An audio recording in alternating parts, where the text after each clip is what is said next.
গাছের ফল যদি এভাবেই ছত্রাকে নষ্ট হয়ে যায় কত খারাপ লাগে বলুন। যদি স্প্রে করার পর 4-5 ঘন্টা পরে বৃষ্টি হয়, এটি আমাদের আসলে কৌটায় ঢালা, বাট এর কালারটা দেখাচ্ছে এটা পাউডার টাইপের। শখের ছাদ বাগানের গাছগুলো সবাই চেষ্টা করে তার নিজ নিজ পছন্দ মতো সাজিয়ে রাখতে, কিন্তু একদিন সকাল বা বিকেলে এসে যদি দেখি আমাদের ছাদ বাগানের গাছটা হঠাৎ করে মারা যাচ্ছে বা ফলগুলো নষ্ট হয়ে যাচ্ছে, তাহলে কেমন লাগে বলুন। তবে সঠিক নির্দেশনা এবং সঠিক পদ্ধতি যদি জানা যায়, তাহলে ছাদের গাছ কিন্তু বহু বছর ধরে বাঁচিয়ে রেখে ফলের এই মিষ্টতা অনুভব করা যায়।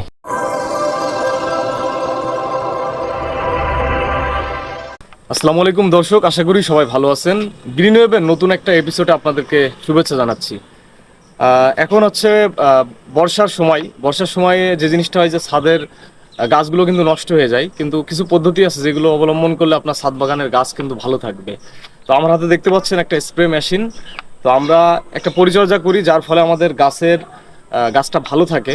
তো আমরা আসলে কি পরিচর্যা করি আজকের ভিডিওতে আপনাদের এটি দেখাবো। আপনারা ভিডিওটি না টেনে সম্পূর্ণ দেখবেন, কারণ এটি একটি শিক্ষামূলক ভিডিও। তো অবশ্যই পুরো ভিডিওটি আমাদের সাথে থাকবেন। ছত্রাকের আক্রমণ কতটা ভয়ঙ্কর আপনাদেরকে একটু দেখাই। এই যে গাছটা দেখতে পাচ্ছেন, আমার আনার গাছ, এটা জাস্ট হাত দিলাম আর নষ্ট হয়ে গেল। দেখেন ছত্রাকে আক্রমণ করে ফলটা কীভাবে নষ্ট করে দিয়েছে। এ পাশেও একটা ফল। তো গাছের যতগুলো ফল আছে, এই যে একটা আনার, কিন্তু অস্ট্রেলিয়ান জাতের আনার, খুব সুস্থ একটি গাছ ছিল। তো টানা এই 6 থেকে 7 দিনের বৃষ্টিতে দেখুন ফলগুলো কিভাবে নষ্ট হয়ে যাচ্ছে। এবং আমি যদি আমার বাগানের ভিতরে প্রবেশ করি, এটা হচ্ছে আমাদের একটা দার্জিলিং কমলা গাছ, কত সুন্দরভাবে কমলা ধরে আছে, বাট এর নিচের অবস্থা দেখুন। এই পরিমাণে ফল ছত্রাকে আক্রমণ করে নষ্ট করে দিয়েছে প্রত্যেকটা গাছ, এবং গাছের পাতাও কিছু কিছু আক্রমণ হয়েছে। তো আসলে ছত্রাক থেকে যদি আমরা গাছকে রক্ষা না করতে পারি, গাছের ফল তো নষ্ট হবে, সাথে সাথে আমাদের গাছগুলো নষ্ট হয়ে যাবে।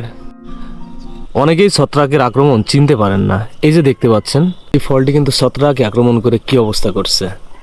তো এইভাবে যদি ফুলগুলো নষ্ট হয়ে যায়, তাহলে বুঝবেন যে ছত্রাকের আক্রমণ।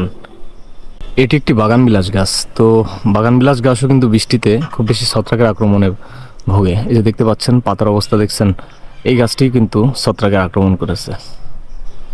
তো আমাদের আজকের ভিডিওটা কিন্তু ছত্রাক থেকে গাছকে কিভাবে বাঁচাবেন এই বিষয়ে।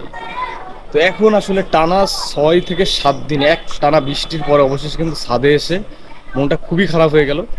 প্রতিবার আমি কিন্তু প্রস্তুতি নিয়ে রাখি। তো আপনারা যদি প্রতিবার এভাবে প্রস্তুতি নিয়ে রাখেন, আপনাদের ছাদে কিন্তু ছত্রাক বা পোকামাকড়ের আক্রমণ হবে না। তো কিভাবে ছত্রাকের আক্রমণকে গাছকে রক্ষা করবেন সেইটাই আমরা আজকে দেখাবো। আমাদের এখানে 2টি ছত্রাকনাশক দেখতে পাচ্ছেন। একটি হচ্ছে, এটি আমাদের আসলে কৌটায় ঢালা, বাট এর কালারটা দেখাচ্ছে এটা পাউডার টাইপের। এটার নাম ম্যানসার। এটি কমন, প্রায় ছাদ বাগানি বা নিজ বাগানিরা এই ম্যানসারটা ব্যবহার করে থাকেন। আর খুব বেশি কড়া যদি দরকার হয়, তাহলে অ্যামিস্টার টপ সাধারণত যারা প্রো লেভেলের বাগানি আছেন, বিশেষ করে যারা ছাদ বাগানে এভাবে আনাজ চাষ করে থাকেন, তারা হচ্ছে অ্যামিস্টার টপটা ব্যবহার করেন। তো ম্যানসার ব্যবহারের নিয়ম হচ্ছে 1 লিটার পানিতে 1 গ্রাম ভালো করে গুলিয়ে স্প্রে করে দিতে হয়। আর অ্যামিস্টার টপ হচ্ছে 1 লিটার পানিতে 1 মিলি বা 1 মিলির থেকে কম। তো আমি আজকে কিন্তু ম্যানসারটা ইউজ করব না। আমি যেহেতু একটু ছত্রাকের আক্রমণ খুব বেশি, সেক্ষেত্রে আমি এই যে এটা কোন কোম্পানি, সিনজেন্টা কোম্পানির অ্যামিস্টার টপ, খুব ভালো একটা লিকুইড ছত্রাকনাশক। এটি হচ্ছে খুব হার্ড, আমি কিন্তু অবশ্যই এটি এখন ব্যবহার করব। তো দর্শকবৃন্দ, আমরা একটা সিরিঞ্জের মাধ্যমে 7 লিটার পানিতে 5 মিলি অ্যামিস্টার টপস যে ছত্রাকনাশক আছে এটা নিয়ে নিয়েছি, এবং আমাদের যে স্প্রে মেশিনটা আছে এর ভিতরে এটা পুশ করে দিচ্ছি। তো আমরা কিন্তু প্রতি লিটারের জন্য 1 মিলি করে নেইনি, যেহেতু এটা অনেক কড়া, একটু হার্ড, এই জন্য আমরা একটু অল্প অল্প করে নিয়েছি। তো আপনারা অবশ্যই একটু কম কম দেওয়ার চেষ্টা করবেন, কারণ অ্যামিস্টার টপটা হচ্ছে খুব কড়া জাতীয় একটা ছত্রাকনাশক। আমরা যেটা ভুল করে থাকি, আমরা এর ভিতরে যে কোনো জিনিস ছত্রাকনাশক বা যাই দেই না কেন, আমরা একটু বেশি করে গুলিয়ে নিব। আমরা এটিকে অল্প গুলাই, যার ফলে পানির সাথে এটা ভালো করে না ফাটার ফলে কাজ করে না। অবশ্যই এটাকে ফাটিয়ে নিতে হবে। যে দেখতে পাচ্ছেন কতক্ষণ ধরে কিন্তু আমরা এটা গোলাচ্ছি। এই যে স্প্রের যে মাথা আছে, এটা ঢুকিয়ে দিয়ে আপনারা সুন্দর করে এটিকে ফাটিয়ে নেবেন। আমরা ছত্রাকনাশক এই যে আমাদের স্প্রে যে মেশিন আছে এটাতে গুলিয়ে নিয়েছি, এবার আমরা সমগ্র গাছে স্প্রে করে দিব।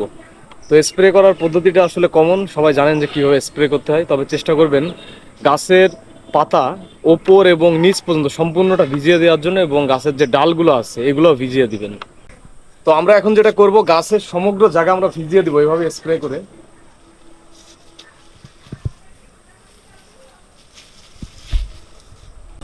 স্প্রে করার যদি 1 থেকে 2 ঘন্টার মধ্যে বৃষ্টি হয়ে স্প্রে ধুয়ে যায়, তাহলে অবশ্যই কিন্তু আপনাকে স্প্রে করতে হবে আবার।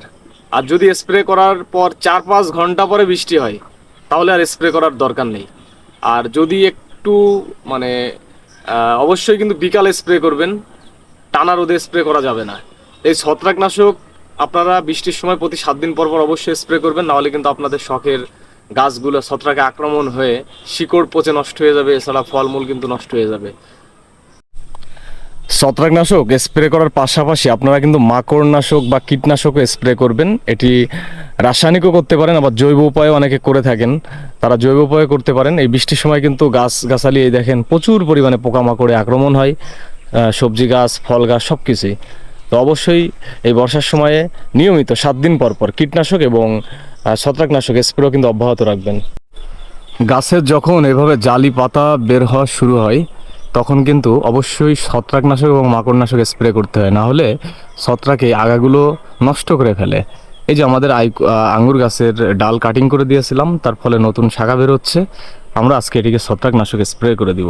অনেকেই স্প্রেতে ভুল করে থাকেন, যার ফলে তাদের স্প্রে করা সত্ত্বেও তাদের গাছগাছালিগুলো নষ্ট হয়ে যায়, সঠিক রেজাল্ট আসে না। অবশ্যই স্প্রে করার সময় আমরা যেভাবে বলেছি এভাবে নিয়ম মেনটেন করে সঠিক মাপে যদি আপনারা ছত্রাকনাশক স্প্রে করে থাকেন, এই বর্ষাতে আপনাদের গাছ কিন্তু রক্ষা পাবে।